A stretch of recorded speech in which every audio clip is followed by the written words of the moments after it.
Long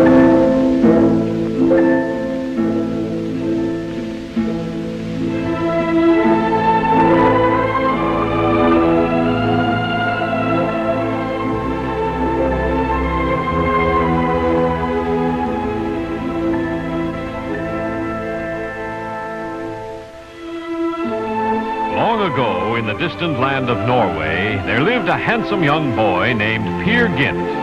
Peer was very lazy. He did nothing but dream. Dream of the day when he would marry a pretty little girl named Solveig.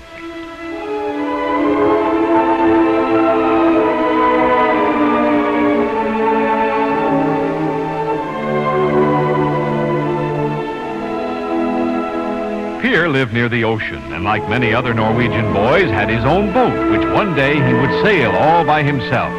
Peer's friends worked hard mending sails and learning all the jobs a sailor had to know, but Peer always said, "Tomorrow will be time enough." Solveig told Peer he should get busy, but Peer would only laugh, and he never did get around to learning all the things a sailor must know.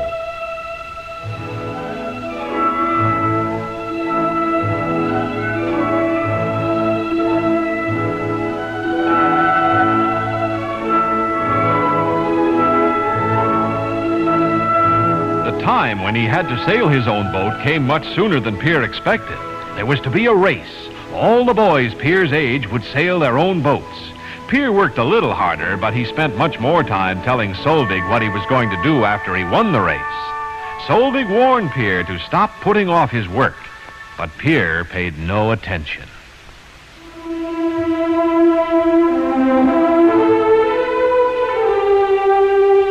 The sky was dark and the wind was strong on the day of the race. In the distance, Peer could see huge storm clouds. Suddenly, he wished he had learned more about sailing and had worked on his boat. What would happen to him if he were caught all alone in his boat at sea in a big storm? Peer would not even have gone into the race, but he had told Solveig how he was going to win. Now he was ashamed to quit.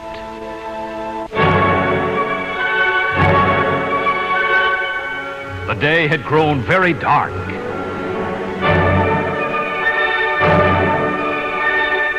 The little boats were already far from shore.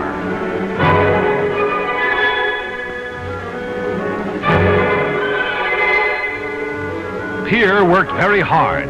The wind was strong and his little boat skimmed over the rough sea. It seemed that he would win the race in no time at all.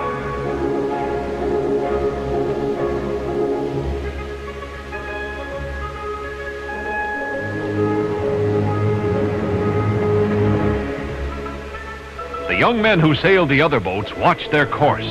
They watched the sky and they watched the shore for a storm warning. They did not sail as fast as Peer because they knew the time to run before the wind had not yet come.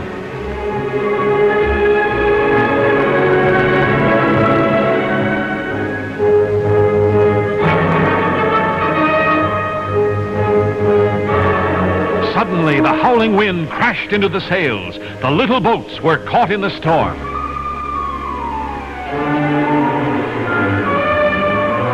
The other boats were on their way back to shore, but Peer could not turn about. He couldn't haul down the sail. Water smashed into the boat. The mast creaked. The seams of the boat began to open. It was too late now to fix them. Peer didn't know what to do. The waves around him seemed as tall as mountains. The water crashed down on the little boat. Peer hung to the boat for dear life. The mast bent like a whip, and then it snapped, crashing down on the tiny boat. The sail piled down around the boat. The mast and rigging fell over Peer's head, and in the howling storm, that was the last thing Peer remembered.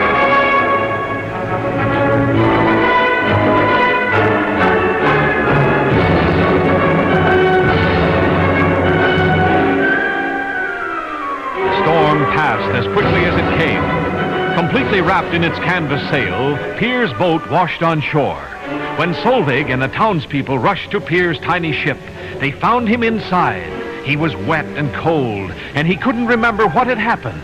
But he said to Solveig, "I have been very lucky, and from now on, Solveig, I'm going to be a good sailor and do my work when it has to be done."